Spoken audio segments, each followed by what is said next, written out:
Did you know that grizzly bears, also known as Ursus arctos horribilis, can hibernate for up to 7 months a year? Oh, but then again, given the chance, I think a lot of people would do that too. Select one of the bears and you'll bring up its information panel.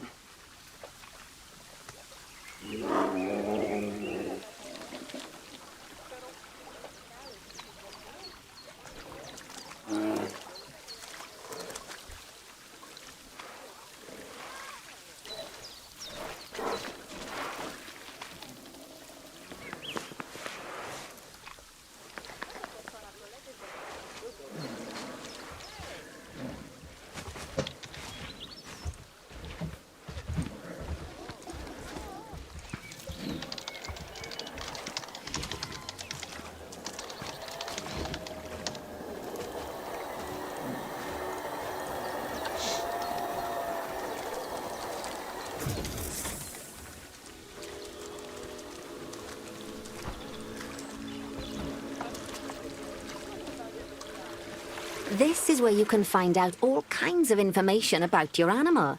The most important thing being its overall welfare. You'll learn more about animal welfare today as we go through your objectives. But for now, let's enjoy this magnificent animal. Why don't you select the camera at the bottom of its information panel?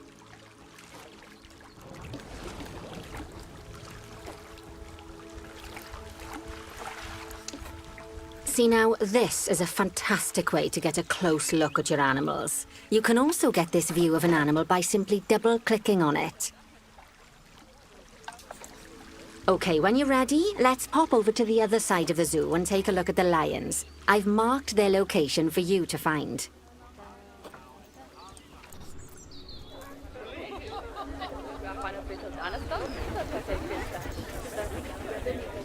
Panthera leo leo. All the West African lion to you and me. Lions are the most social of the big cats, and there can be as many as 40 lions in a pride, although prides of that size are pretty rare. As Bernie would say, those lions are awesome, which is precisely why I handle the training instead these days. Anyway, how about we get started on those objectives? Come on, let's head over to an empty habitat and see what needs doing there.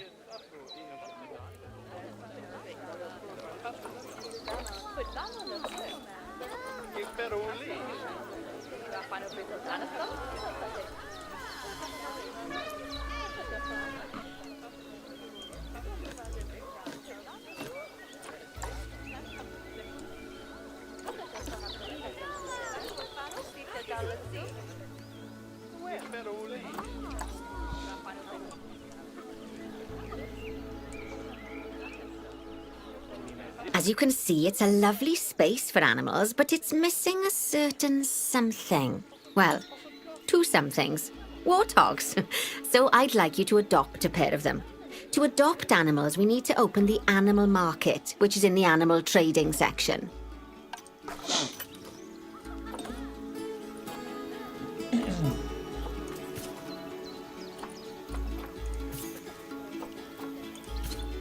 There we are, a pair of perfectly splendid warthogs for our zoo. Just click on them and select Adopt from the side menu. Normally the animal exchange would be full of animals, but I've emptied out the market while you learn how it works. The last thing I need is you accidentally ordering a dozen elephants.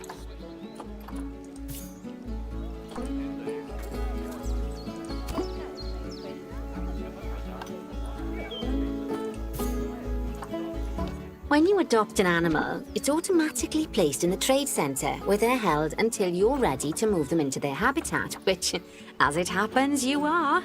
So how about you move them into their new home?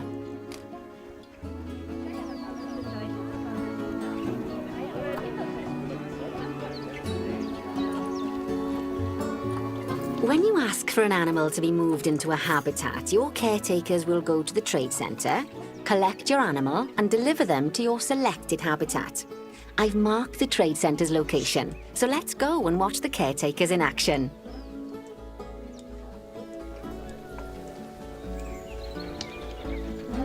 Well, as you can see, those caretakers don't hang about. They'll move those animals to their destination as fast as possible.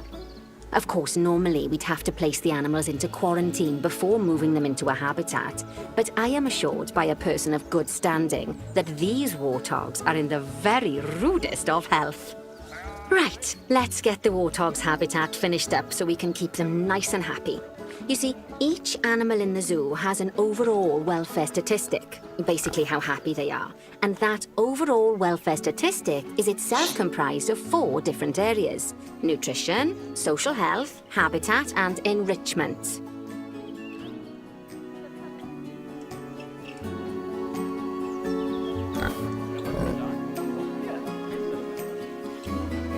Luckily, if you select an animal, you'll bring up their animal welfare information panel, which we saw earlier, where you can see how they're doing. That way, you'll know exactly what areas need to be addressed.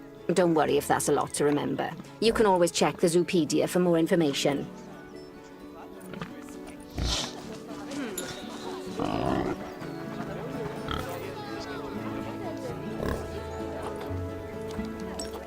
Let's start by making sure we're taking care of the warthog's nutrition welfare. To do this, we'll need to place a food station and a drinking station. Now, each animal requires a different type of feeding station. And for the warthogs, it's a small feeding trough. So let's add one of those and a water bowl.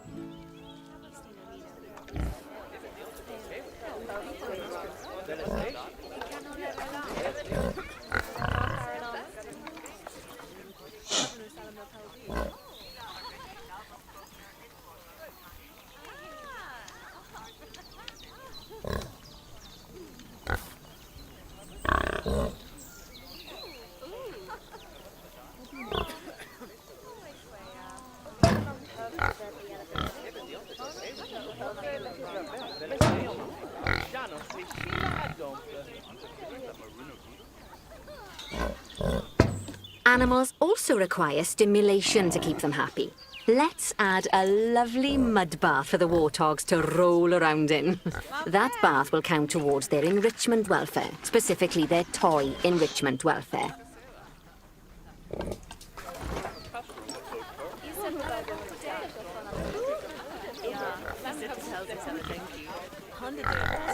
Oh, nice work. You've got a knack for this, I see. Now, our contractor had to leave in a hurry, so this place is in a pharaoh's state. Unfinished thingamajigs and whatsits all over the shop. But the first thing we need to finish is the ostrich habitat. It's over near the hippos.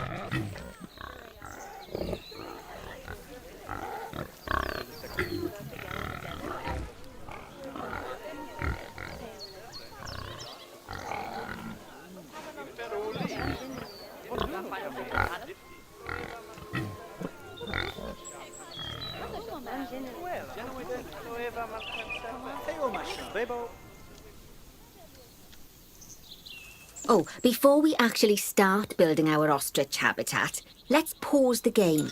Just click the pause button in the bottom right corner.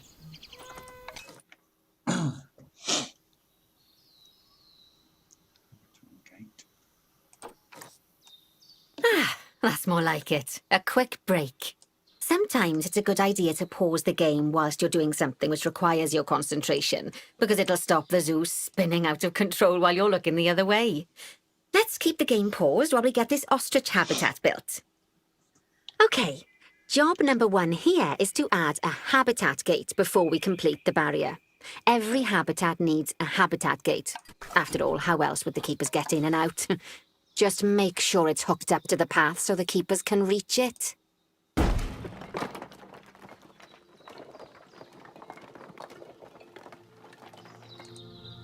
Right, let's complete the perimeter barrier so we can adopt us some ostriches.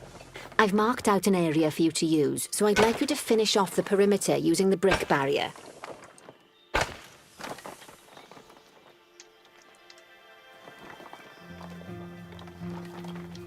Good work.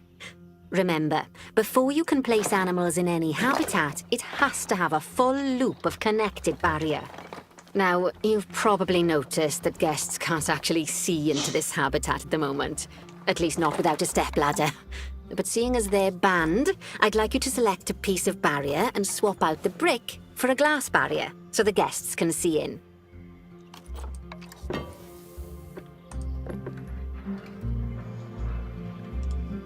There we go. Adding in more windows gives guests even more opportunities to see the animals in a habitat. It's always best to make sure the guests can get a good view into a habitat from the path they're walking on, because it makes them happy, and because this would be a pretty terrible zoo if they couldn't. The last thing we need to do is to add a donation box. You see, when guests enjoy the view of an animal, they'll make a donation. Just make sure you put them in easy-to-reach places, like near a viewing point. Donation boxes are one of the main sources of income for the zoo, so make sure you remember them.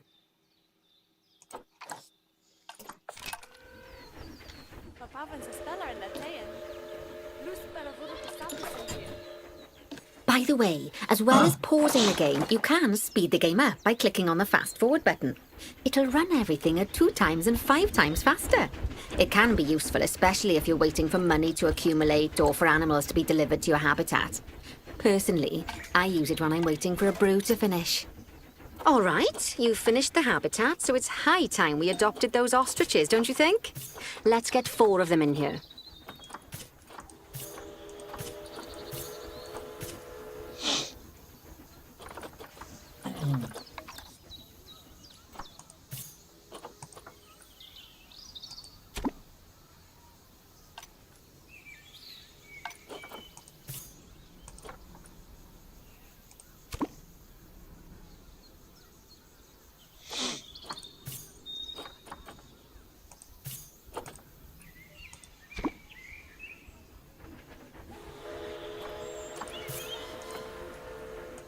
While we wait for them to be collected by the caretakers and brought to the habitat, you should get it ready for them.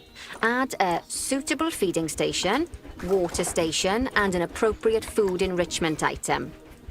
It's often best to place things like enrichments and feeding stations near to the habitat perimeter, so guests can get a really good view of the animals.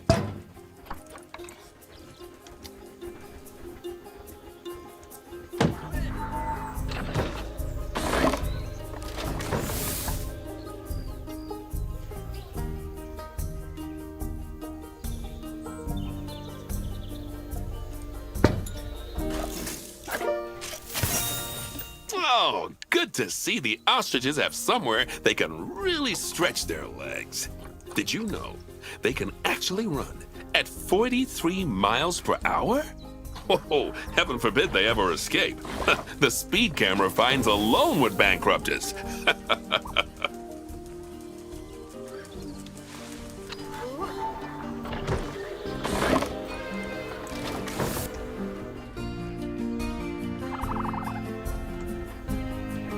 Well, Bernie certainly seems impressed.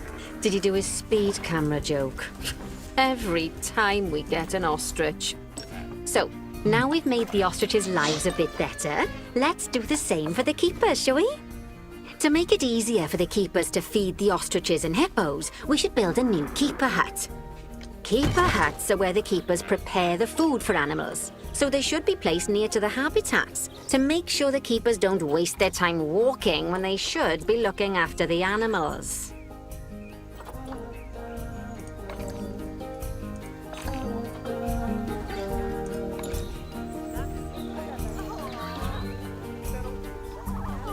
This keeper hut only has space for 1 keeper, but the larger keeper hut can allow multiple keepers to prepare food at the same time. Oh, but bear in mind that keeper huts and other staff facilities shouldn't be placed near to areas where there are lots of guests. Guests don't like seeing facility buildings, and it can affect their happiness. Negatively. In case that wasn't clear. Something that all facilities, shops, and a whole host of other objects need is power. And that obviously includes your newly built keeper hut. So let's place a transformer next to it, shall we?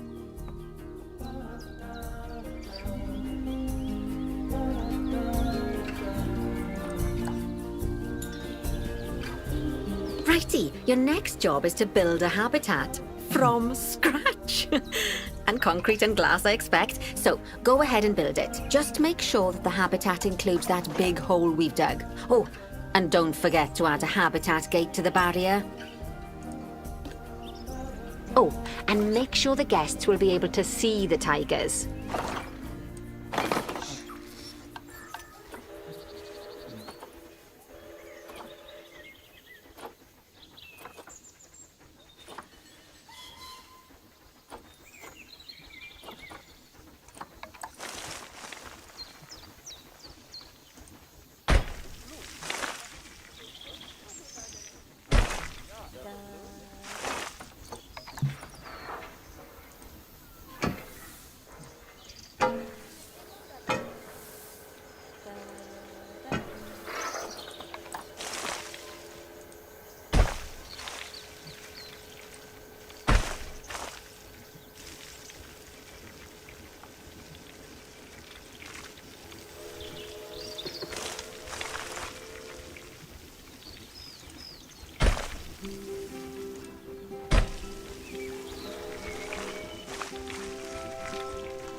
Now, Bernie takes safety very seriously at his zoos, so we should probably make sure those tigers can't jump out of their habitat, don't you think?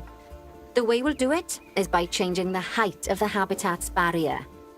Okay then, you should start by double-clicking the habitat barrier, which will take you into barrier editing mode.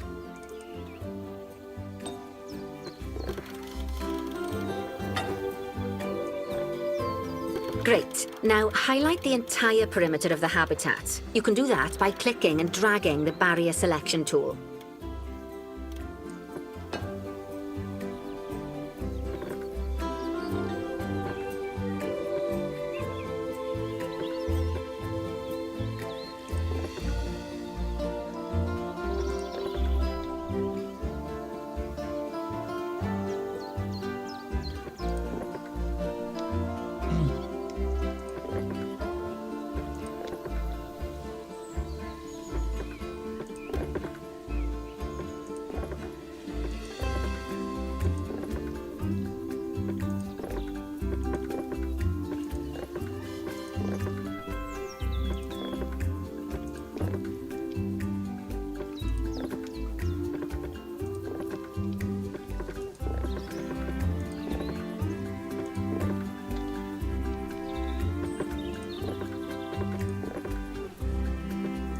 Now you've got all of the perimeter selected, you can increase the height of it by clicking and dragging the barrier height tool upwards.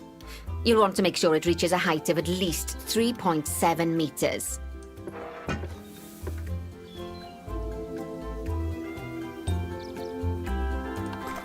Now that the habitat is in place, don't forget to put down a donation box near to your viewing areas. We need every dollar we can get. Especially as these tigers aren't exactly eating instant noodles for lunch.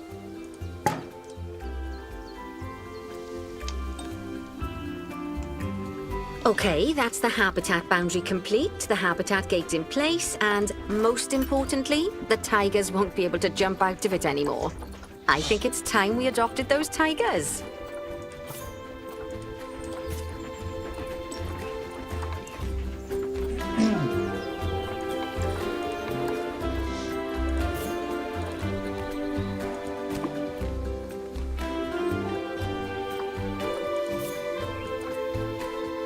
Whilst our trusty caretakers collect and deliver the tigers, let's take a look at preparing the habitat for their arrival. We'll start with the basics. Add a suitable feeding station for them.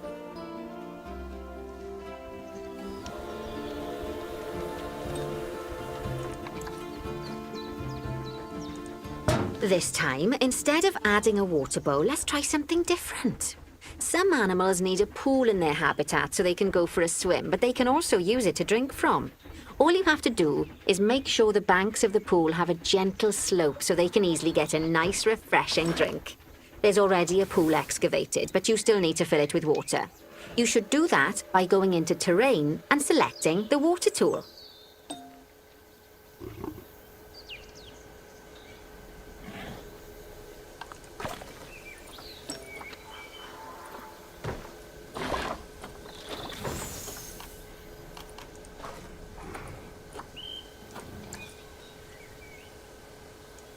Yes, that'll do nicely. Of course, just like the warthogs and ostriches, these tigers will also need some enrichment. Why don't you add some suitable toy and food enrichment items into their habitat?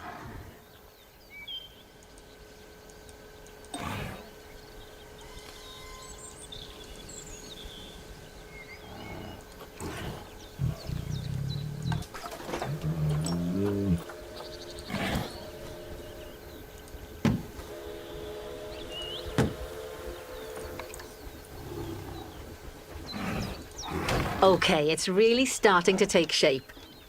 Now, the tigers will need a shelter in their habitat so they can hide from the guests, or more likely, the bad weather. Although, given that we're in England, you might want to think of that just as normal weather. Go on, add a shelter to their habitat. You can either build one from various suitable bits and bobs, or if you like, just pop down the blueprint that I've already built for you.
Oh, poor Dabs.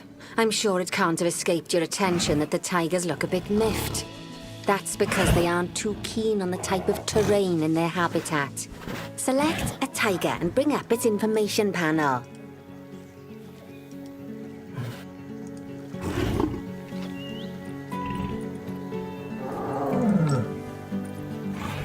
Rightio. Click on the Terrain tab. That way you can view the terrain information and see how they feel about the different types of terrain. That'll tell you what the tigers need more of or less of in this habitat.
Okay then, open the terrain editing tool, select painting, and give them some more soil.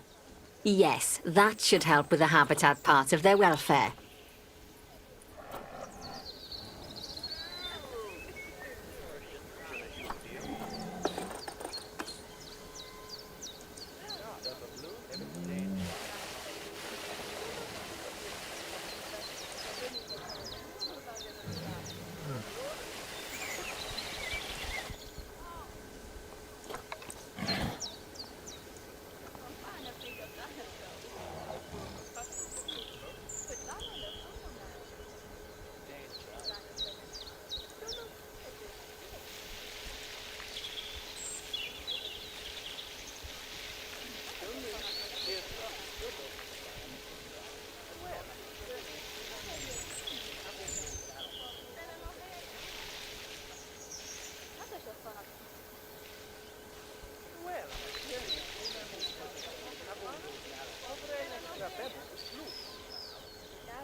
Right then. All animals need plants and trees from their own biome or continent. You know, deserts, savannas, or Asia, Europe, that sort of thing. It looks like these tigers need a few more plants in their habitat. To get a perfect fit, use plants from the rainforest and temperate biomes that are native to Asia. Although if you have to, you can get away with using just one or the other. The tigers will also want a certain amount of their habitat to be covered by those plants. To find out which plants to use and how many, select a tiger and go to the Environment tab.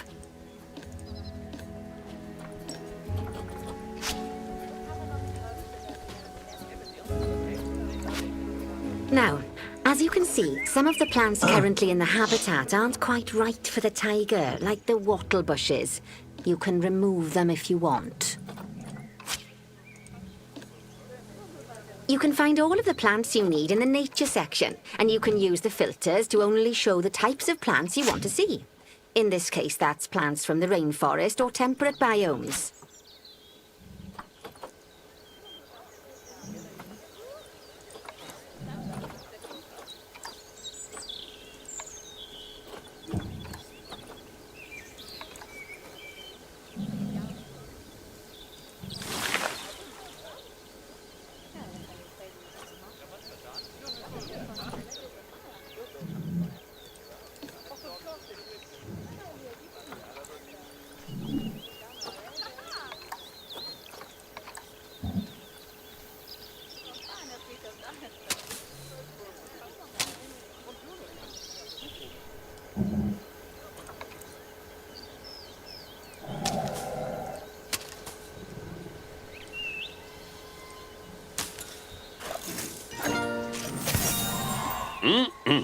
They say the good fences make good neighbors. I guess that's doubly true when one of the neighbors is a Bengal tiger. Still, those tigers look so happy that I doubt they'd leave, even if you did poke a hole in their fence. Oh, but for heaven's sake, don't test that theory.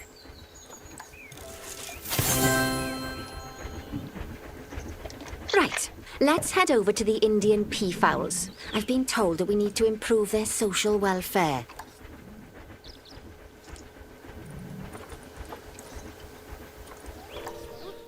Now then, just find one of the peafowls and select them to open their information panel. Then we can have a good gander at how they're doing. Although technically, I suppose gandering would just be for geese.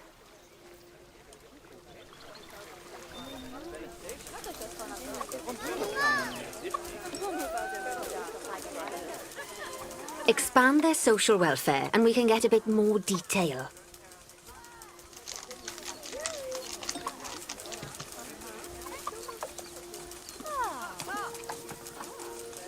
Now, they've clearly got plenty of space and they're not stressed, but it looks like their social group isn't quite right. So let's find out more. Click on the social tab at the top of their information panel to see what's wrong.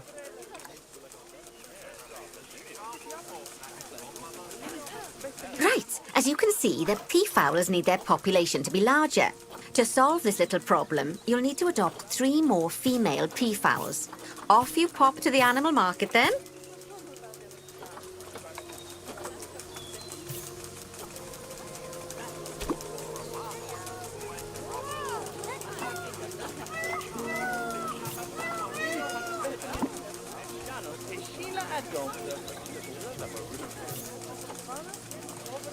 Good work on those peafowls. I expect they'll be delivered soon. But sadly, it sounds like our snow leopard is a bit grumpy. Let's head over there and see what's wrong with her.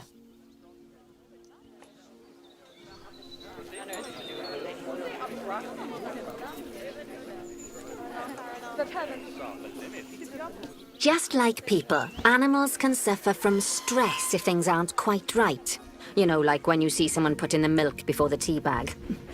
In the case of these snow leopards, they're a bit stressed by their lack of privacy. You can lower their stress levels by swapping out the normal glass barrier by their cave for one-way glass. It's not a cheap option, but I think they're worth the expense, don't you? This will give the snow leopards somewhere to go when they want to get away from the prying eyes of the guests.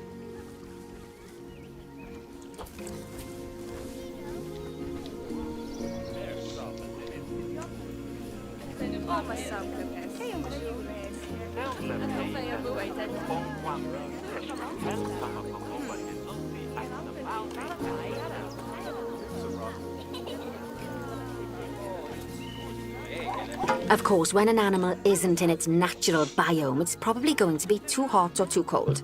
Unsurprisingly for the snow leopards, it's too hot. Even with the terrible British weather, you should help cool it down by adding some coolers to their habitat.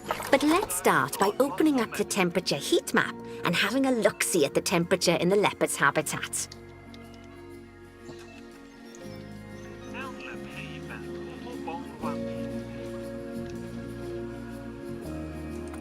As you can see, we already have one cooler in there. Let's pop some more down and get as much of the habitat as chilly as we can. Luckily for us, this habitat already has power, but you'll need to make sure of that in the future. Just so you know, if any part of a habitat is powered, then the whole habitat will be powered.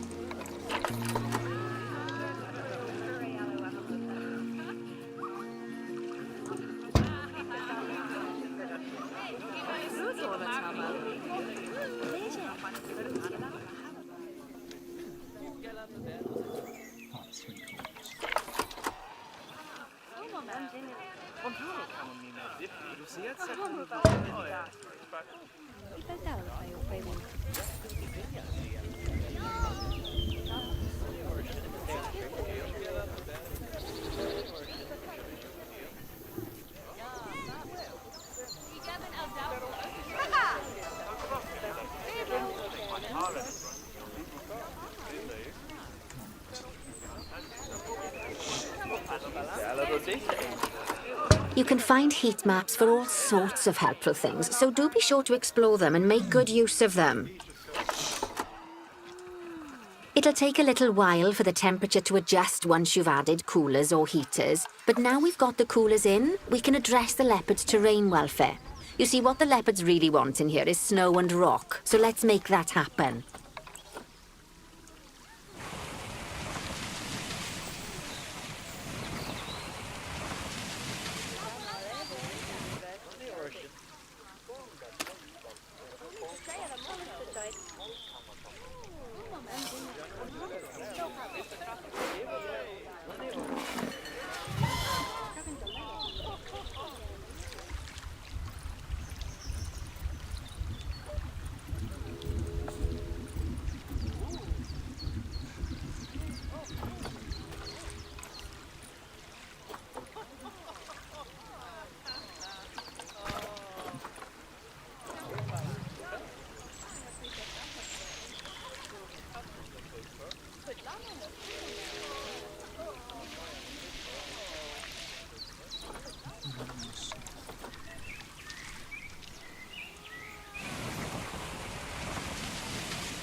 Now then, all of that should give you a pretty good understanding of how to make animals happy. So I'd like you to go and check on all the other animals in the zoo and fix up any issues with their habitats. That'll increase the average welfare of the animals across the whole zoo. And that average welfare is a very important statistic. Now, to quickly see how all your animals are doing in the zoo, you should go into Zoo Management and then into the Animals section.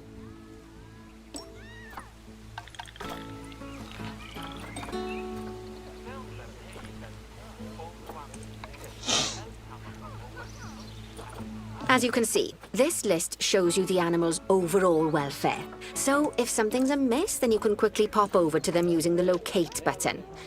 Right, I'm off for a cuppa while you make sure all the animals are well looked after.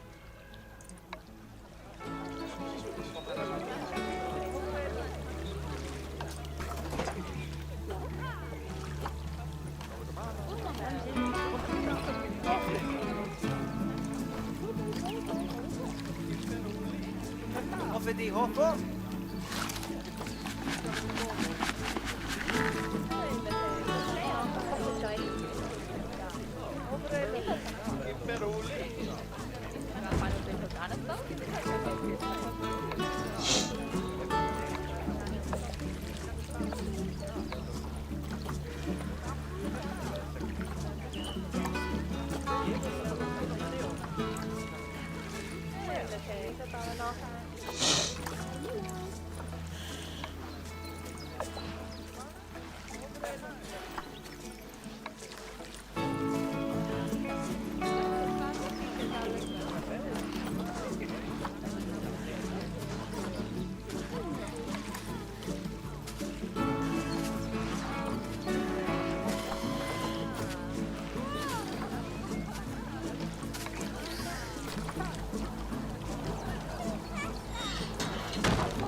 all, I think it's fair to say that you've passed the first part of your training with flying colours.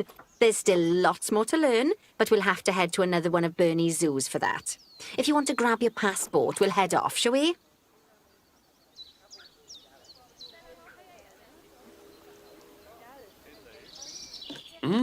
Sounds like you've got the whole zoo purring away nicely. Well, purring, grunting, screaming, booming. All the appropriate noises. I guess I was right to hire you, huh? Don't tell her I told you, but Nancy wasn't sure you'd even last the morning. So, we're happy this is working out. And Nancy owes me a Foxy coffee. As strange as it seems, considering we just met, when I look at you, I feel like you're the child I never had. After the one I did have, obviously. But you see, zookeeping's not for my daughter. Don't get me wrong. Emma absolutely loves animals, but she set her sights somewhat higher. Wants to save the entire planet. I'll just settle for saving a couple of species. Oh, and maybe having a type of frog named after me.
Welcome to Madagascar. It's quite the change of scenery from dreary old England, huh? Apart from the weather, I suppose. They don't call these places rainforests for nothing. The zoo you'll be working in is an ape sanctuary, where we're doing vitally Fucking hell, important you made me conservation work. Not just for apes, but for Sorry. all kinds of species. But apes, well, apes are some of the closest relatives to humans there are. And yet, Apologizing the to way me the for- world treats them is like, well, very much like some of us treat our actual relatives.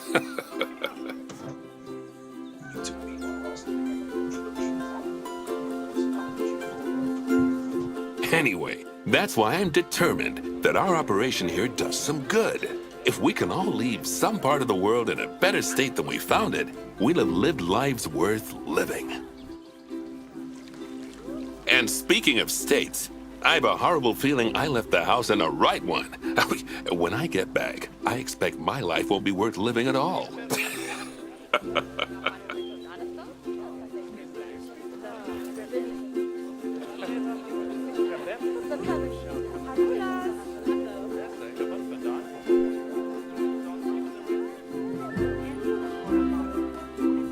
What do you think of Madagascar then? Bit warm for my taste, to be honest. Anyway, this is Bernie's primate sanctuary. It's not just primates though, we've got all sorts of animals. So why don't we go and have a look at some of them, eh? We'll start by taking a look at the red-ruffed lemurs. They're the ones that look like they should be in a Shakespeare play. Come on, let's head over to them.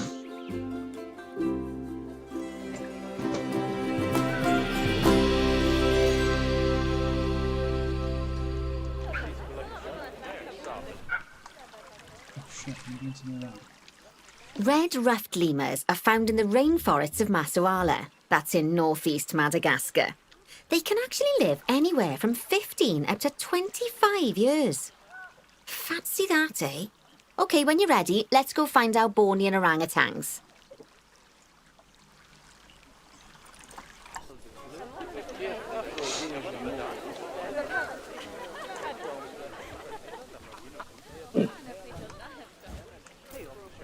The Bornean orangutan is such a marvellous creature.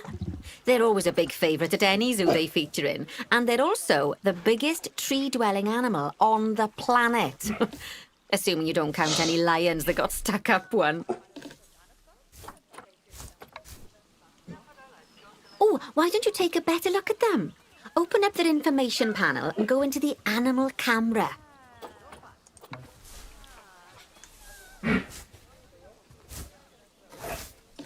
Aren't they just incredible?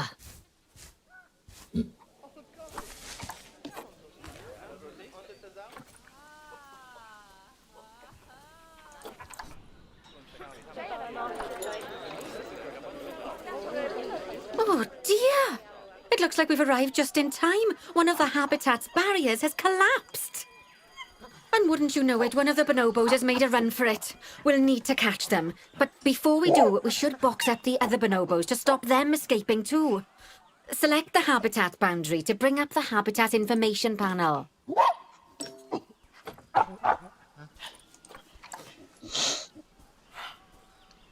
Good. Now open the Animals tab.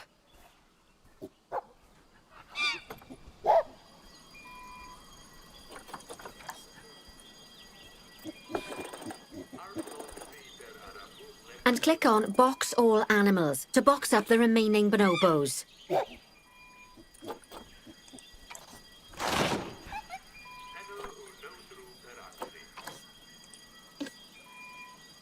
Now, we'll need a vet to recapture that escaped bonobo, but it seems our last one left to do some research in the wild.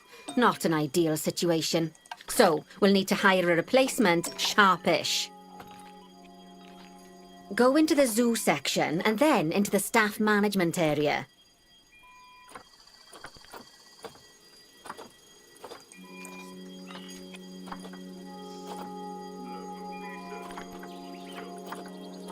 You can find all of your staff in here, but there's no time to go looking at their particulars at the moment. Hire a vet.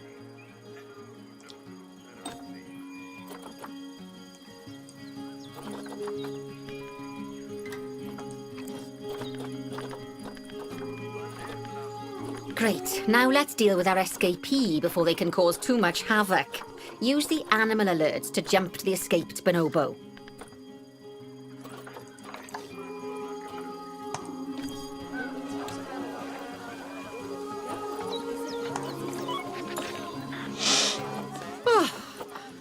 Okay, that's a relief. So while the vet deals with our bonobo friend, let's go fix up their habitat so they can't escape again. Head back over there.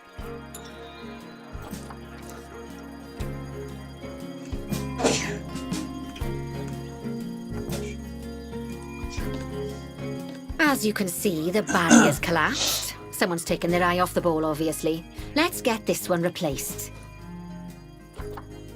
Select the barrier and then we'll edit it. Delete the broken section of barrier and replace it with a brand spanking new one.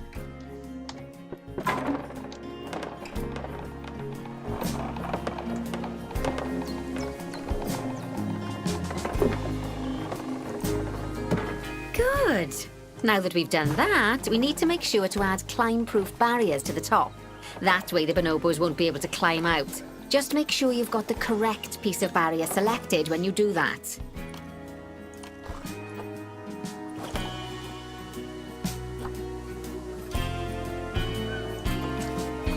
Okay, so go into the options section and select which side the climb-proof barrier needs to go on. And don't get it wrong.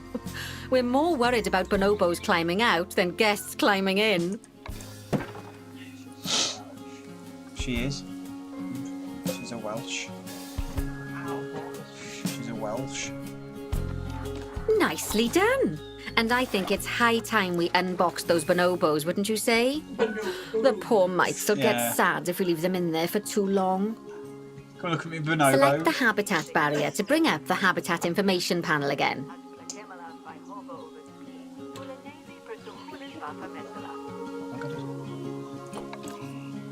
Unbox all animals. Unbox all animals? Yeah, one of the panels on the bonobo enclosure collapsed, so I had to box them all up. Oh yeah, unbox all animals. So, it turns out that as well as the old vet leaving, the zoo's mechanics did too. We'll need to hire a couple of new ones so we can help stop any more breakouts. You see, mechanics do all sorts of helpful things around the zoo, but one of their most important jobs is taking care of the habitat barriers. Without mechanics around to repair them, the barriers will crack, crumble and fall down. And before you know it, we'll be overrun with escaped animals. Go into the zoo section and then into the staff management area again.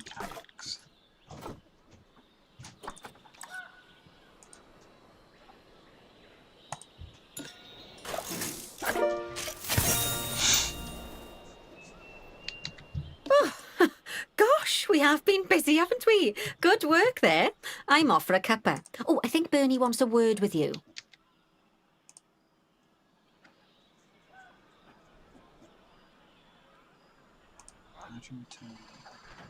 Oh, I hear you had a bit of an issue with an escaped bonobo.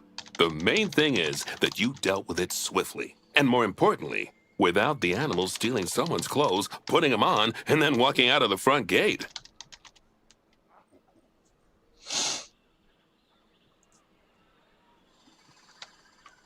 You see, another key responsibility for our vets is animal research. Researching animals allows vets to unlock new enrichment items, additional information for our education resources, enhanced breeding programs, and improvements to food quality. Oh, the animal's food, not the vets. It'll take more than a research grant to improve the staff canteen. Anyway, as you can see, research is a key part of running your zoo. In order for a vet to undertake research, they require a research centre. And once again, that's something that this zoo is missing. So let's build one. I've marked out an area for you to put it.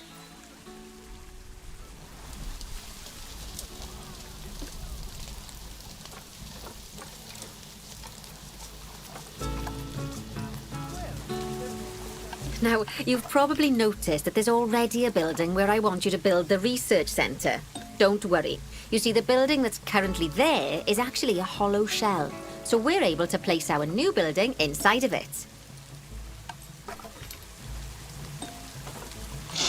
If you select the research centre for placement and then hover over the shell, you'll see that it asks if you want to add the research centre to the existing building.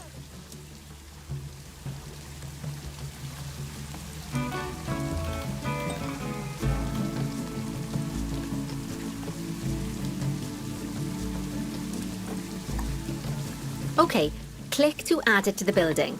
Oh, but that won't place it in just yet, though. First, we'll need to rotate our research centre so it automatically connects to the path when we place it.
Right, splendid work. Now that we have a brand spanking new research centre, we can give our vets something to do in there.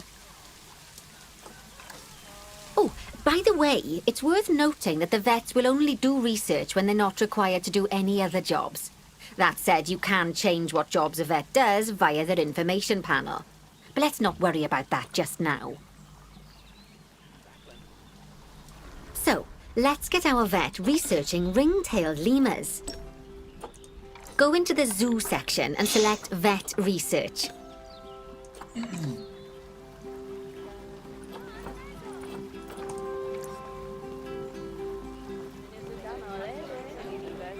Here, you can see a list of all the animals present in your zoo, and also all the potential diseases that can occur.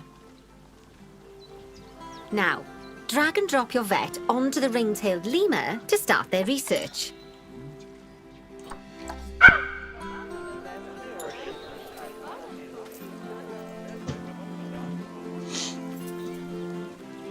Place 2 education boards.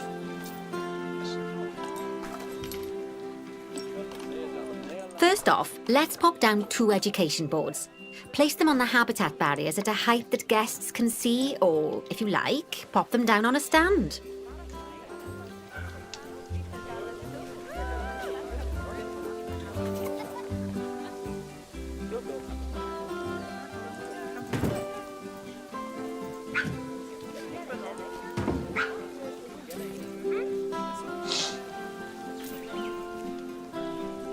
Okay, now that they've been put into position, we have to tell them what animal to display information about. Select one of the education boards to bring up its information panel.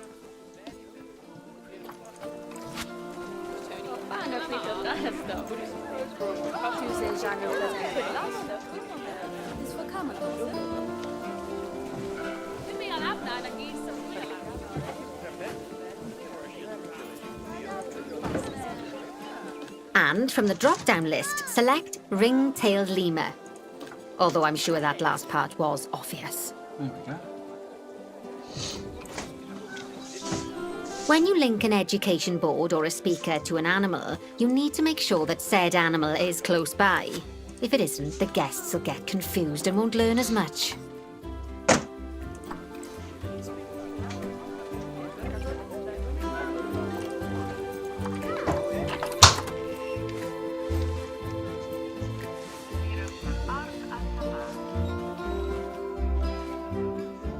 Okay, now that we've done the education boards, let's pop down a pair of speakers.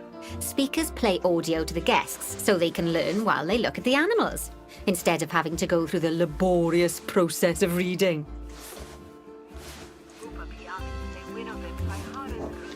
Oh, one thing to bear in mind is that it's important not to put the speakers too close together. If you do, the guests won't be able to understand what's being said.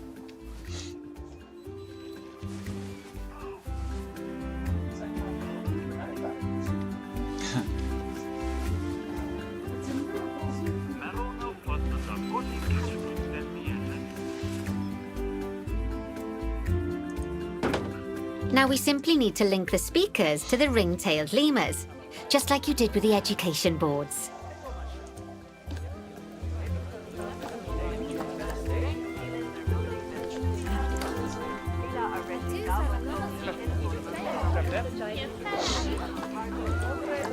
Fantastic!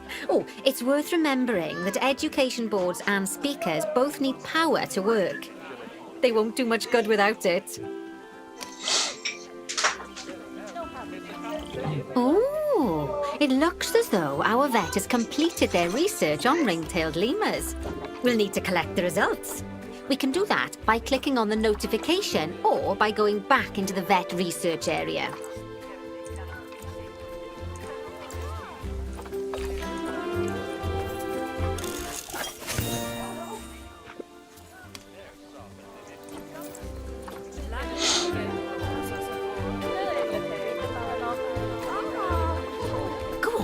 Collect your research rewards.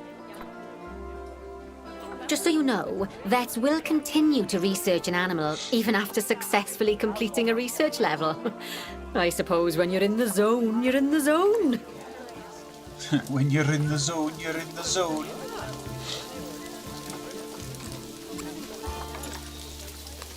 Satisfied until they must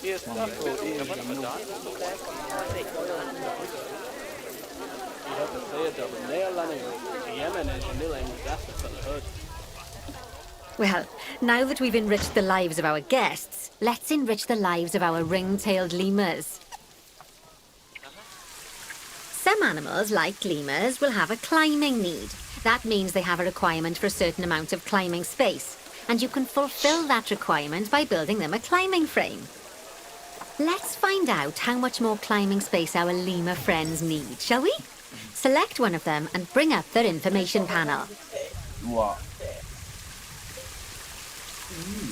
Very nice. Next, click on the Terrain tab.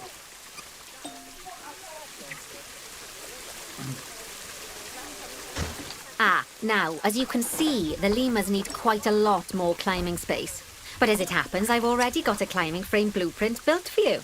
So you can either pop that down or build one yourself from scratch. By the way, it's not always just climbing needs that you have to worry about. Other animals might need a certain amount of water in their habitat so they can go for a swim. They certainly do keep us on our toes. Oh, that's a great climbing frame for them. They're going to absolutely love it. Do you know what would make them even happier, though? Nicer food. But that's true of all of us, though, isn't it? You can unlock better quality food for animals through research. Luckily, we've already unlocked some for the lemurs, so all that remains is to make sure they get served it from now on. Let's bring up the habitat information panel by selecting the lemur habitat.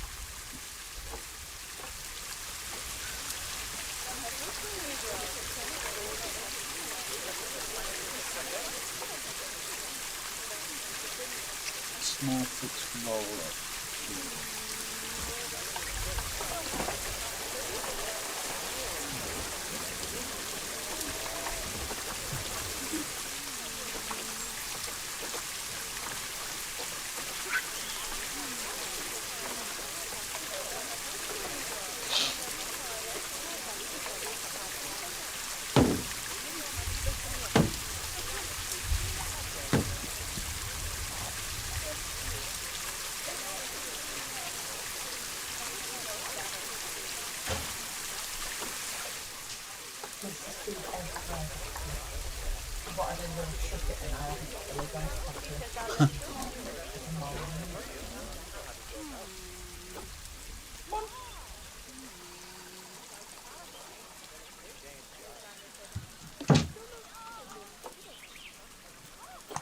Lovely. Now select the Animals tab. Ah, there we go. Grade 2 food.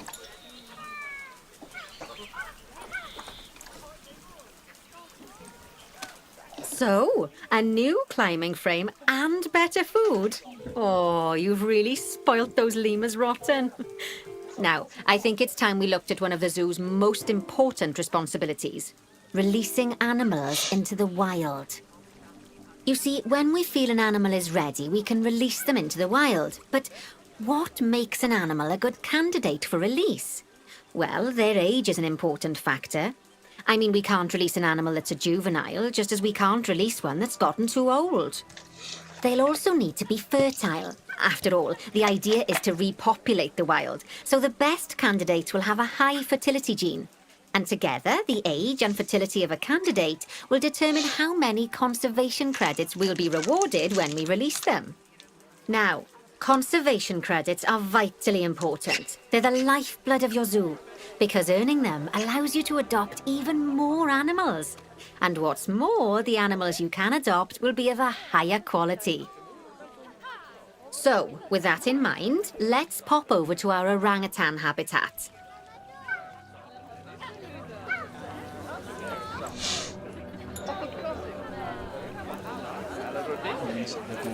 Okay, I'd like you to find Ageng, the Bornean orangutan in the habitat, and select him, please. You can either click through each orangutan in turn, or select the habitat barrier, go to the Animals tab in the Habitat Information panel, and find him in the Animals list. Yeah.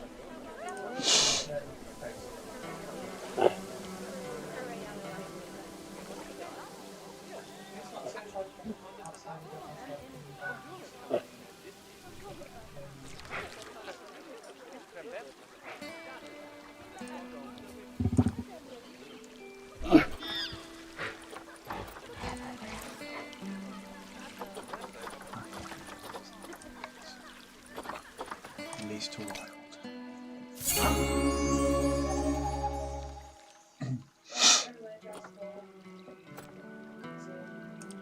I know it's sad to see him go, but he'll be happy out in the wild. And he's a wonderful candidate for release, young, strong and fertile. Excellent work there. You've definitely got potential, you know.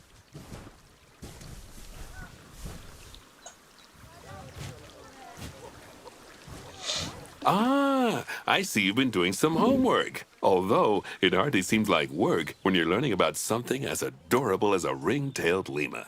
I imagine I'd have got much better grades at school if there'd been less algebra and more aldebra. Tortoises. Yeah, don't do that again.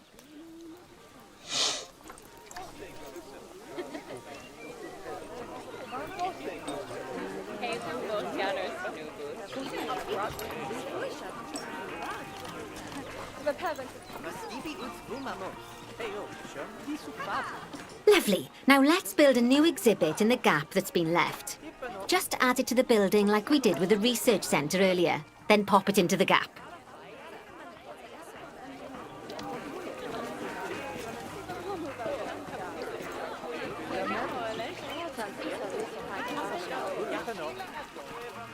Stil nu. Eerst afvoer, eerst je middag. Je hebt gezegd dat we Nederland Yemen is. Perfect. The next thing to do is adopt an exhibit animal to go in there. How about a Gila monster? Open up the exhibit trading section and adopt one.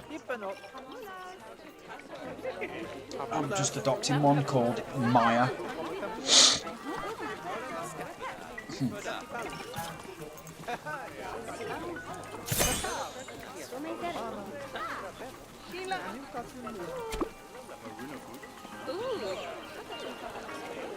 When you send an animal to an exhibit, it'll automatically be given the correct setup. But that doesn't mean it's completely ready for them. So let's finish it off. We'll start by adding some enrichment items. Click on the exhibit to bring up its information panel.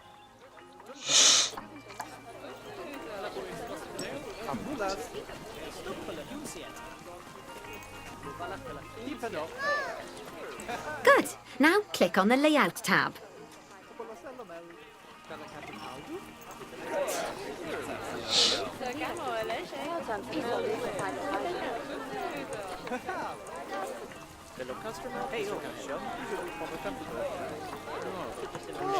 As I'm sure you know by now, you can unlock more enrichment levels by having one of your vets do some research. Now we'll also need to set the temperature and humidity in the exhibit. These are vitally important for keeping our Gila monster happy and comfortable. Click on the Climate tab.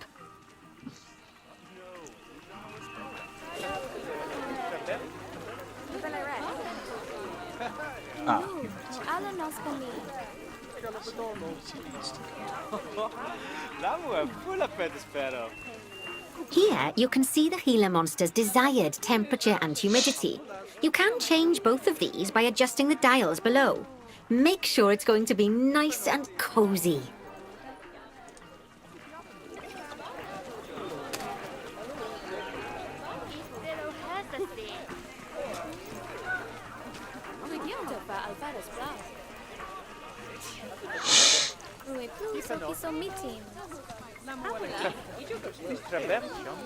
Ja, les romanticas in zich.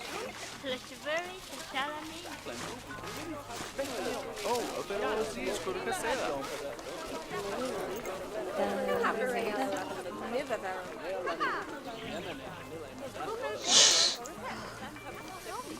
Hey, yo, Sean, wacht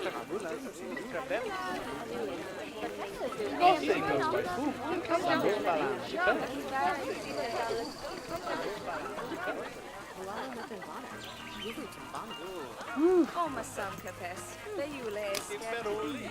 May I jive and shoot?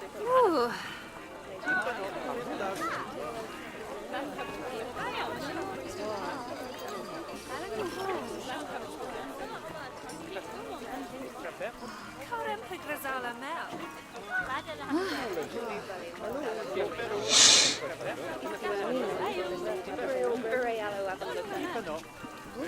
Memondeli Bajano Azitzipanis.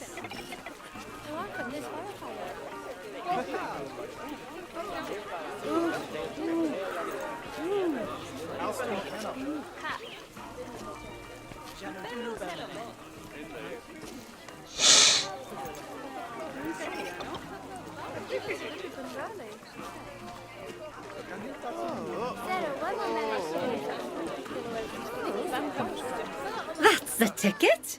And the last thing we need to look at is setting up the different windows. So click on the Windows tab.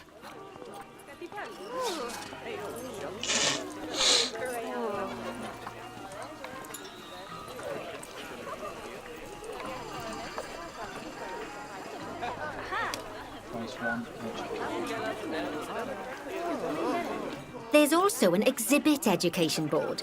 Pop them down near your exhibits to teach your guests about them. Let's add one now.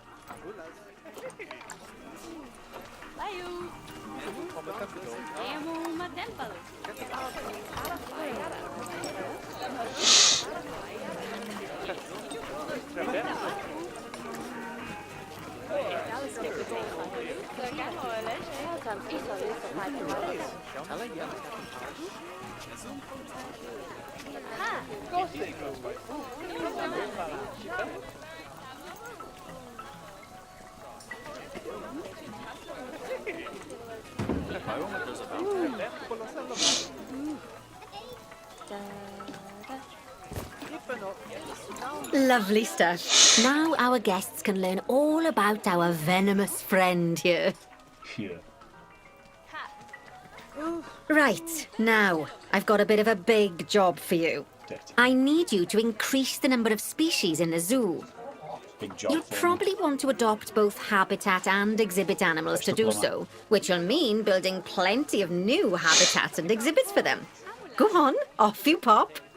I'll check in with you when you're almost done.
I'm on the bloody boulder.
Yeah.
Oh my god, I can stop animals breeding on it by clicking on one and click apply or remove contraceptives.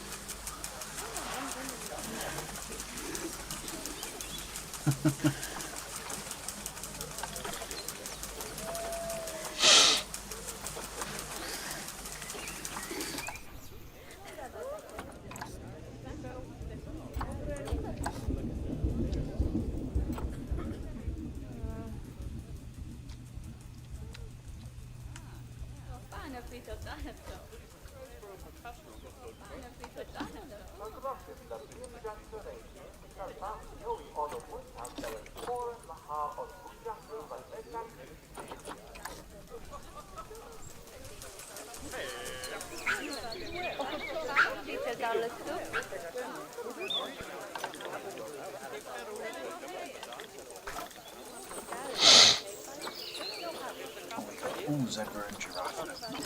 That's good. I didn't say giraffe, Jones. I said zebra and giraffe need enrichment. What's the matter with them? They want the species food enrichment and toy enrichment. Oh, condemned giraffes.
Put some grassland, African grassland grasses down, and the fucking one of the zebras just went and ran straight over to it.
Oh, I've just renamed one of the reticulated giraffe Amelia, and it's just said one of the reticulated giraffe is expecting soon.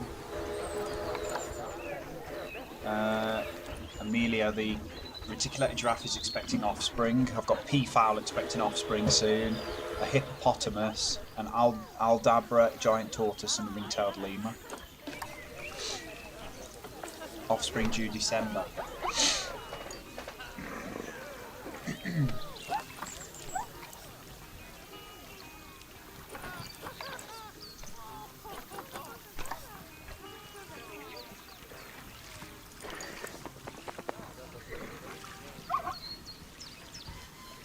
Yeah.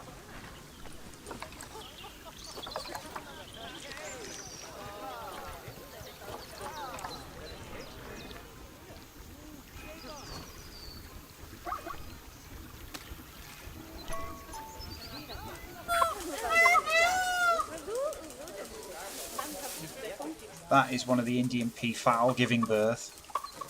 Giving birth, you mean hatching? No, it's laying an egg. Right. Excuse me while I get some chickens to give birth to my breakfast. It's having a baby shit. Offspring imminent. Plant type and coverage is inappropriate for this animal. Let's have a look. Requires less plant and tree coverage. Okay, let's get rid of some of these fucking plants then.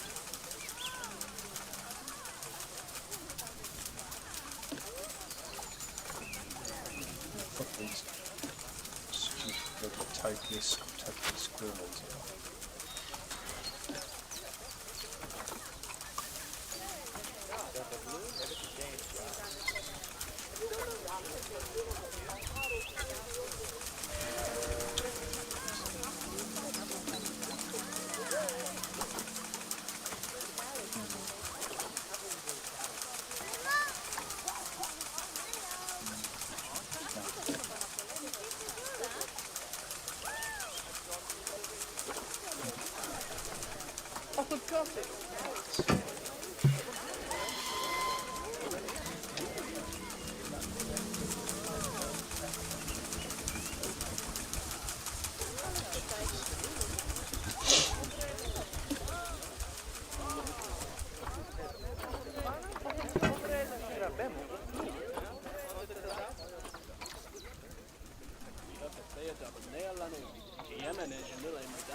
What animals can I get? An aardvark, an African buffalo. Fucking hell.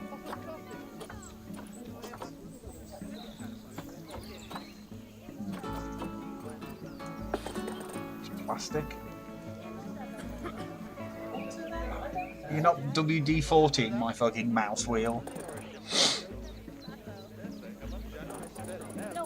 Bongo? What the fuck's a bongo? Looks like a gazelle type thing. Yeah. Cheetahs. Pangolins, oh god. Nope. Warthogs. Doll sheep. Giant anteater. Oh, giant panda. Flamingos. Can you get otters?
These otters.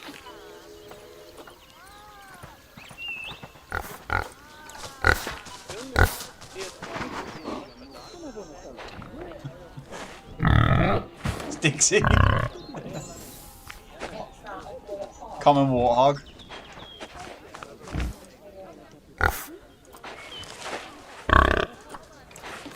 It's even lay like she is.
Put a sprinkler down and two of the warthogs just ran straight over to it and started fucking rolling upside down like she does when she's been in the water.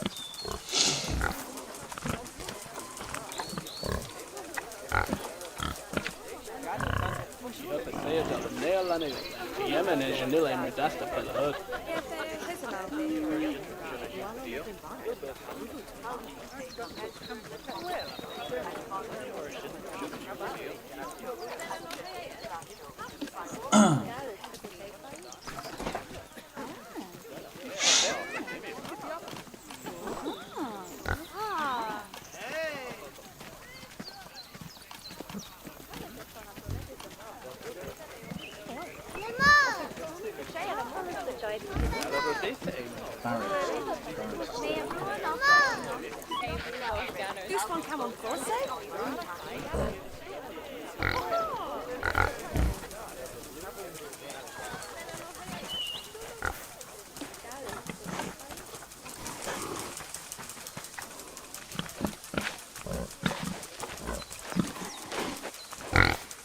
I'm gonna do this one, Dixie.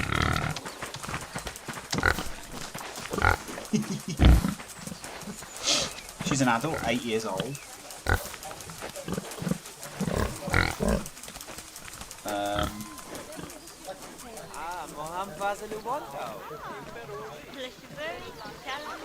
Animal training, let's have a look.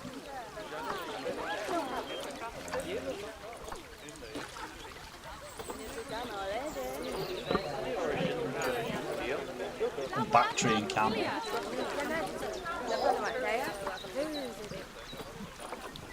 What about a Colombian white-faced capuchin monkey?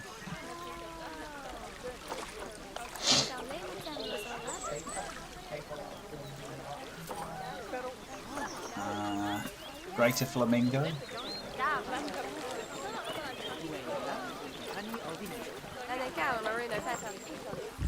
Llama. I've got a pronghorn antelope. Red panda. Reindeer.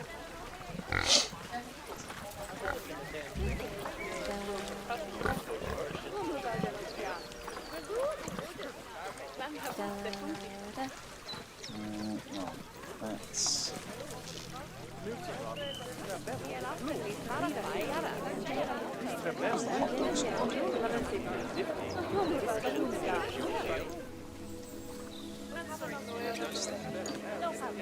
Nick Atwood was there.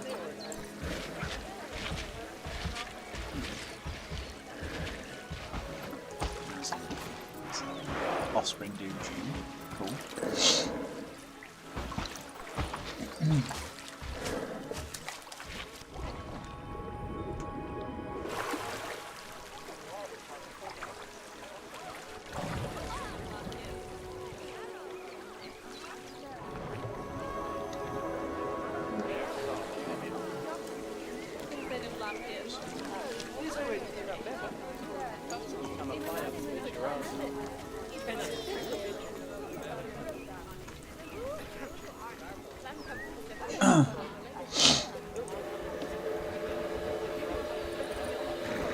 Got a pregnant zebra called Shirl. Yeah, it gives them all names. Alright, Shirl, you're alright, love.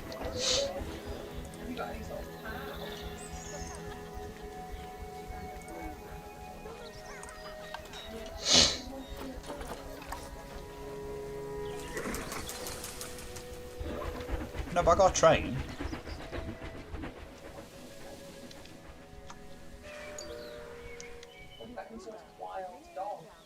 Let me have a look. I need to fuck some of these trees off so I can put a new enclosure in.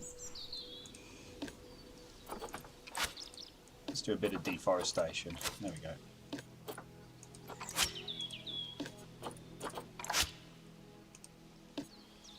Right.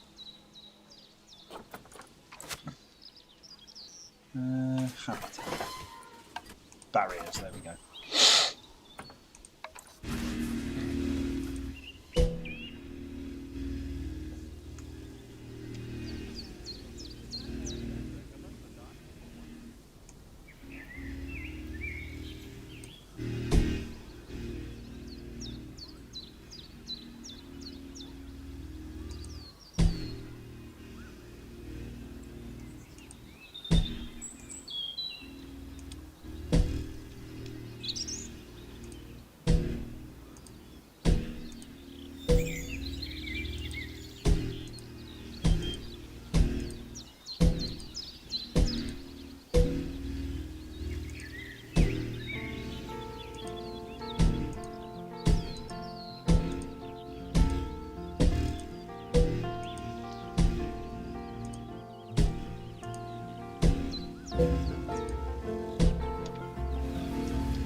Oh, Mika the grizzly bears just had 2 little bear cubs, Yvetia and Shawnita.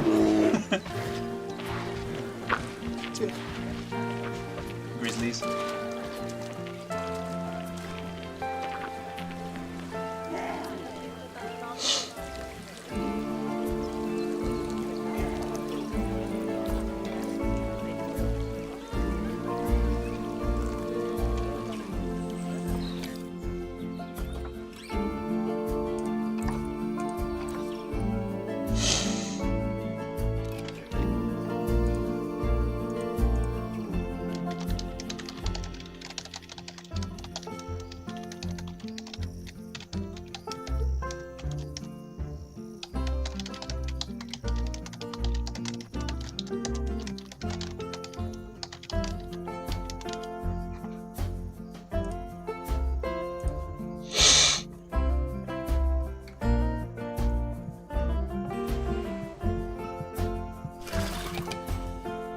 Heyo.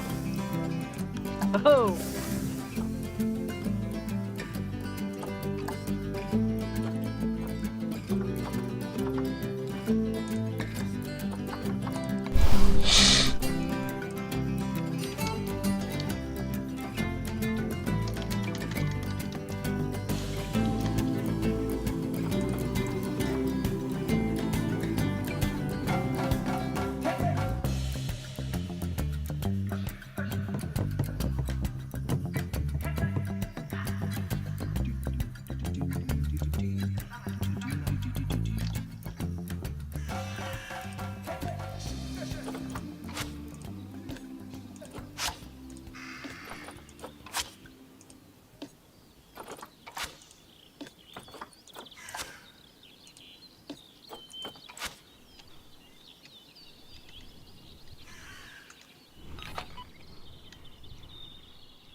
paths.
mal schon.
Heyo!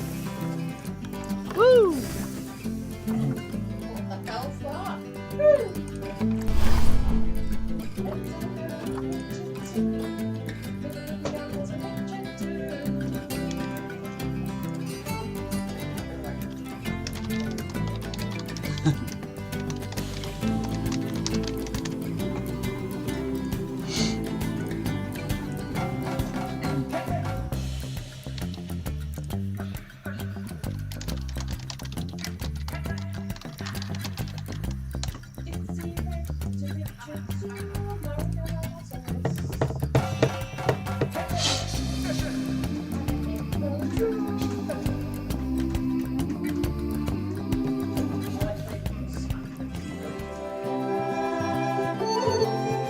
Panda Park. This is a Panda Park. Because it's part of the career thing, you go to a few different. Ah, You go to a few different. pandas. You go to. They're different my parks daughter's and learn favorite different animal. bits. I think it's fair to say that if ever there was an animal which has captured the public's imagination, it's pandas. Oh, well, that's assuming you ignore cats and dogs, obviously. It'll take more than a cute bear to knock them off of the top spot. Oh, but did you know? Thanks to the incredible conservation work that's being done in China and around the world, pandas are no longer endangered. Amazing! That said, they're still considered vulnerable. So, this zoo is extraordinarily lucky and honored to be part of that conservation effort. It really speaks to our reputation, a reputation that you're going to be in charge of maintaining, along with all the general maintaining too. I really can't tell you how important the welfare of those pandas is. Oh, wait, I can. It is vitally important. The eyes of the world are on you, my friend. Although, perhaps more pressingly, the eyes of Nancy are on you too.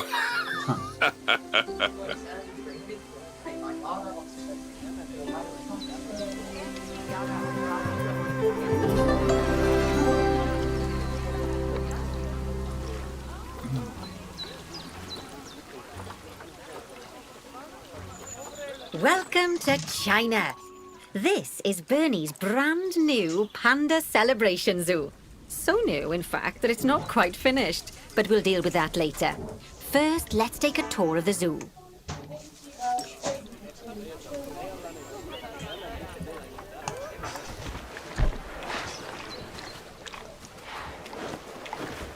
Panda's eating watermelon and bamboo. Oh, doesn't it just warm the cockles of your heart? So cute! Did you know that giant pandas, or Ailuropoda melaleuca for being formal, are the only entirely herbivorous bears? They can actually eat up to 38 kilos of bamboo a day. Not that surprising, given that they'll spend up to 14 hours a day chomping away. I don't imagine this little fluff ball has that kind of appetite yet, though.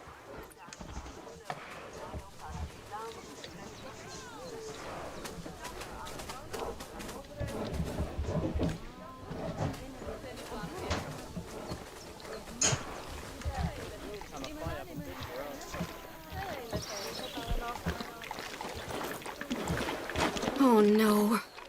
I just got word from one of our keepers that a sable antelope was placed into a habitat without going through quarantine first, and that they're displaying signs of disease. Look.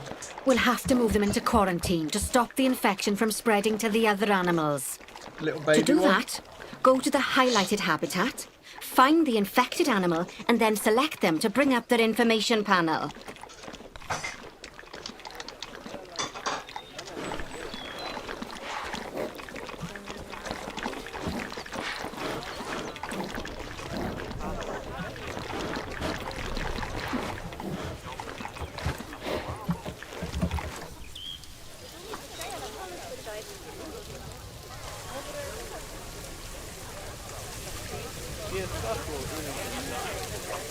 Good.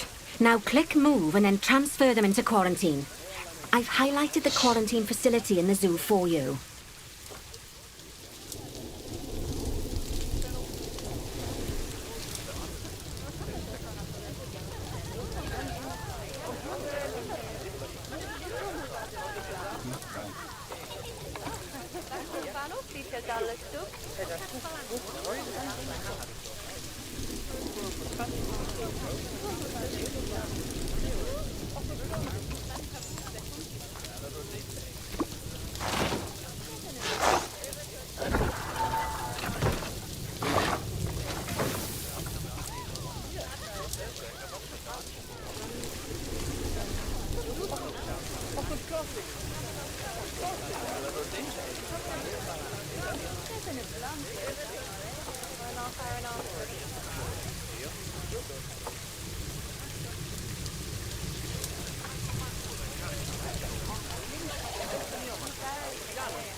Good. Now click move and then transfer them into quarantine. I've highlighted the quarantine facility in the zoo for you. Oh, there.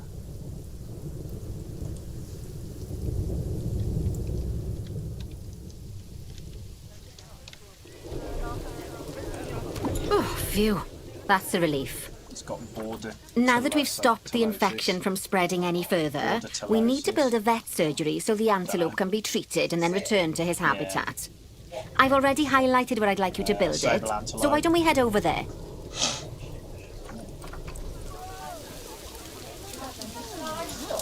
No, I don't know. I've got In order to a build a vet surgery. surgery, click on Facilities, Staff Facilities, and then Vet Surgeries.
Ond dwi'n nhw cam o'n i'n lifti.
That's the job. Vet surgeries play a very important role in a zoo, as they're the only places that vets can treat the animals. Once there's room for the antelope, the vet will pick them up from quarantine and bring them to the surgery. Yes, diseases can spread through a habitat quite easily, especially if the water inside it isn't being cleaned regularly. As it happens, I just got a report that one of our water treatment facilities has broken down and the water in the flamingo and saltwater crocodile habitats has gotten dirty. I've highlighted the water treatment facility for you, so you should go and check it out.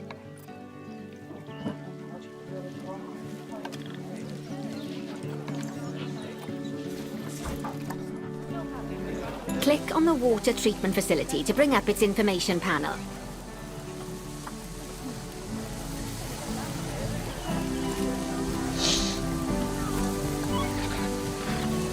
Yes, I don't think you need a degree in mechanics to tell that this thing's thoroughly banjaxed.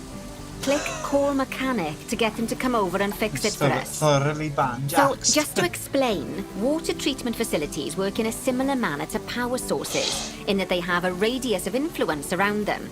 That means any body of water which is even partly within that radius will be cleaned automatically. Also, like power sources, if they get damaged, that radius of influence will shrink, meaning that it might stop cleaning water sources which were only just within its reach. If you want to check how much of your zoo is covered by your water treatment facilities, then there's a heat map you can use to see the coverage. That way, you can quickly spot problem areas and rectify the issue.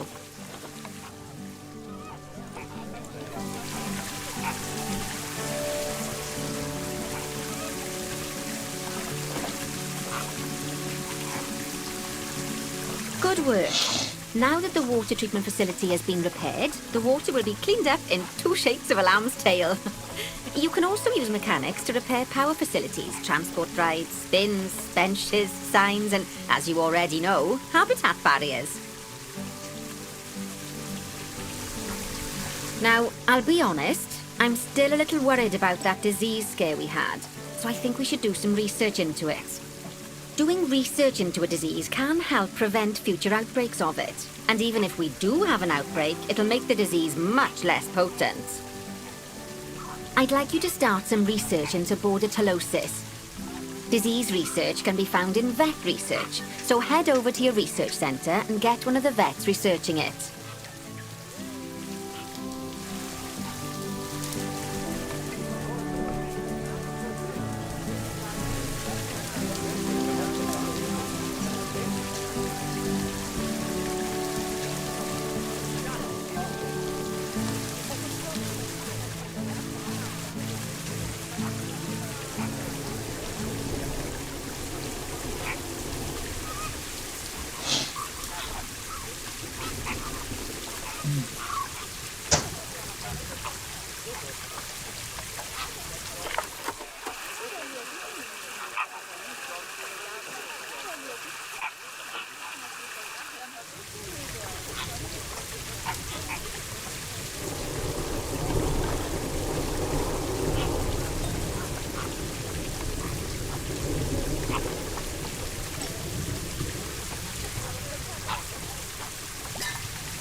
Lovely job.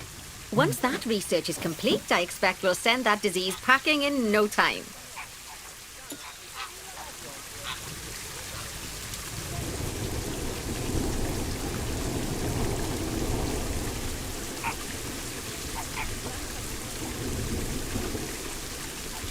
Whew! That was a close-run thing with those antelopes. I dread to think what might have happened if you hadn't got them into quarantine as quickly as you did. Fast thinking there. We had a horrible outbreak of viral gastroenteritis here at Goodwin House. Although, luckily, that was just limited to me and my wife. Gastroenteritis.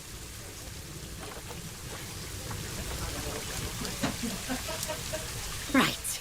Now that we've got all our urgent tasks in hand, we can start to focus on the guests and improving their time in the park. You see, you can also do research into new and improved guest facilities, transport rides, as well as new types of barrier and other things via the workshop. I've highlighted the workshop for you, so head over there, select it, and then click on View Workshop.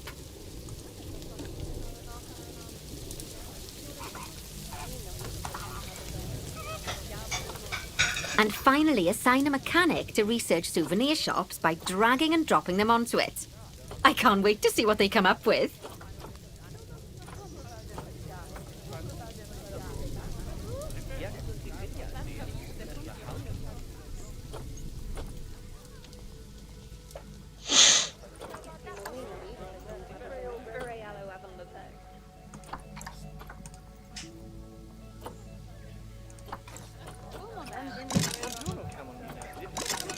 Great stuff. That research will take a little while, so let's have a look at something else in the meantime. Because we've had some good news.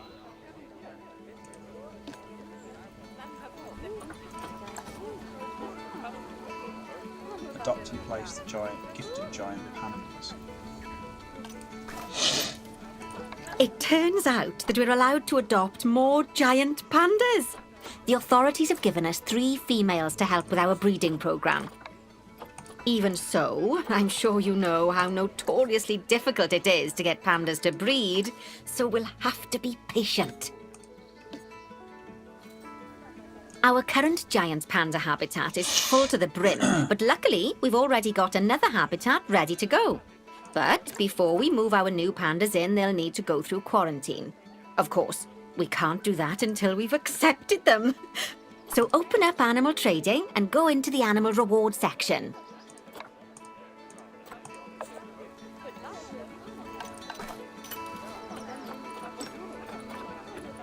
Just collect it. Oh, there. Send them to quarantine. Send to zoo.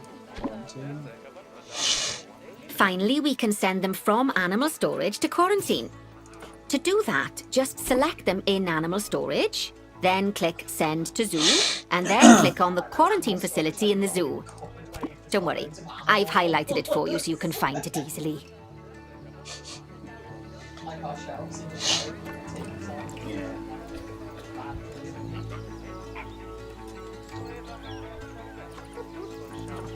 While we wait for them to clear quarantine, you should set up their new habitat so they feel at home in there. I'll also need you to bring over one of the male pandas from our other habitat, because without him, we're not going to have much of a breeding program, are we? So go on, move him over and get everything set up for your pandas.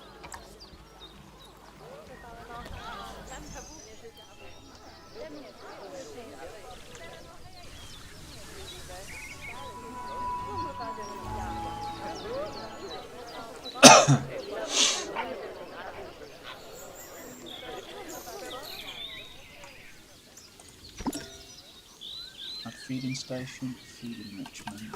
Okay.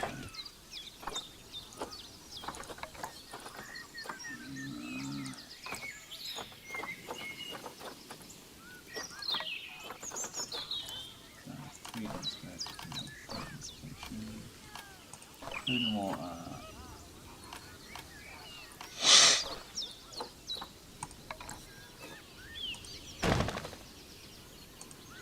Yeah, that's like a box. And I filled it.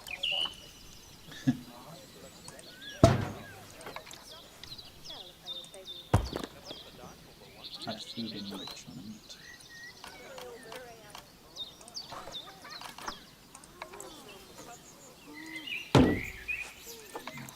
event things as well.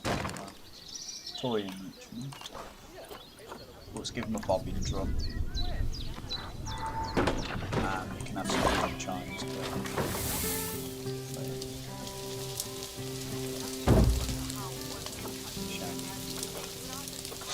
increased terrain welfare to 97. Okay, what's wrong with this?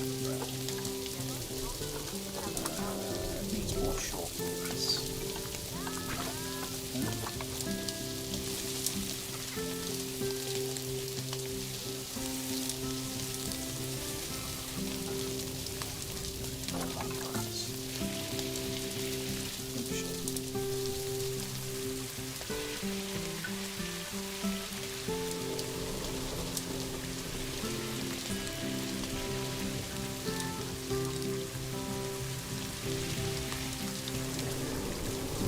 Oh no, it's too much.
Good news. Our new female pandas have been given a clean bill of health.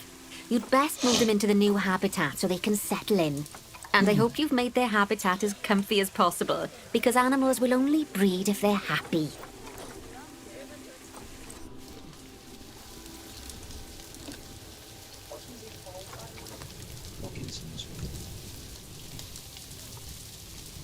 Move the giant pandas from quarantine to new institutions. Click on quarantine.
Oh, bless. I think they'll be really happy in there. Fingers crossed we'll see some lovely new cubs sooner rather than later. Right. While they're being delivered, we'd better get on with something else. Oh, dear me. There's never any time to rest when you're running a zoo, is there? Include new panda. Well, unless you hit the pause button. Okay, I think it's time I taught you all about work zones. I know, they don't sound as interesting as the animals, but trust me, they're ever so useful. You see, work zones are a way of making sure that your staff concentrate on specific habitats or tasks within the zoo, so they aren't wandering off elsewhere when it's time to feed the animals or the like.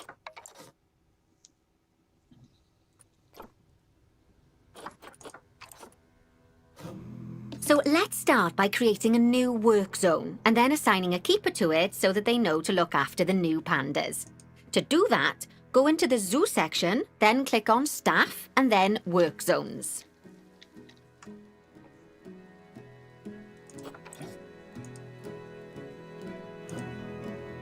Now click on new work zone.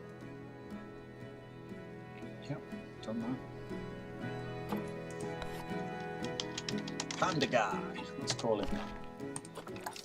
To set up your new work zone, I'll need you to select the highlighted habitat gate, staff room and keeper hut. Yep, done it. Oh, and don't forget to name it something useful. I have panda Once you're guy. done, just go ahead and exit the work zone creator.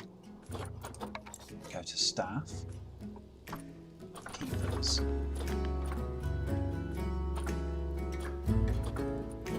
Now let's hire a new keeper and assign them to our new work zone. We don't want them getting distracted by other goings-on in the zoo. Go on, hire one.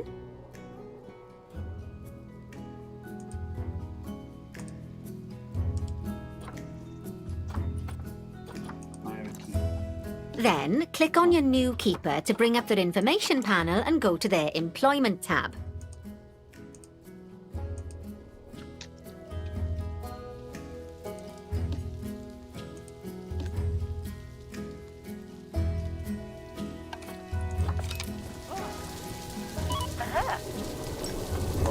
At the bottom, you can assign them to your new work zone from the drop-down menu.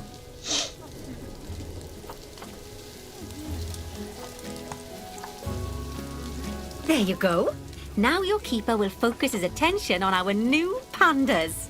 Oh, and just so you know, all types of staff can be assigned work zones. Just make sure that they have access to all the buildings that they need. And one last thing. You might find it faster to assign them from the Work Zones tab in the Staff section of Zoo Management. That'll save you having to chase around selecting your staff one by one. Oh, it sounds like the brand research has been completed. You should collect your rewards. And you can do that by clicking on the notification got? or by going back into Mechanic Souvenir Research. shops. Oh, that's cool. You can do research and you can unlock stuff like different themed buildings. Now that we've got our Transport lovely rides, new boat rides, Just a suspended Memento gondola, shop steam train, designed, 4x4 you should build one of them near the adventure zoo's tour. exit. That way the guests won't miss it on their way out and we won't miss out on their money. Money. Little money. Drink shops, Gulpy Slush, Pip Shot Water, Foxy.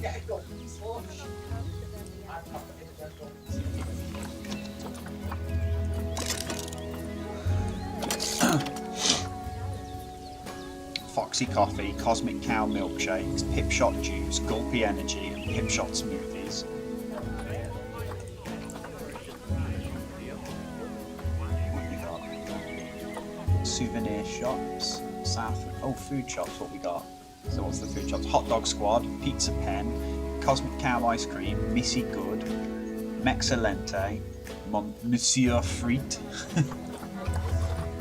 Monsieur Frites. Go to guest facilities. Go to merchandise. I have got the Just a Memento souvenir shop.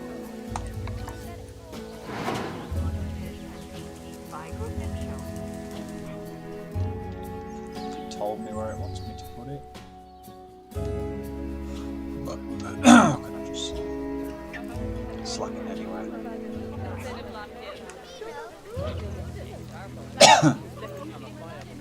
What's the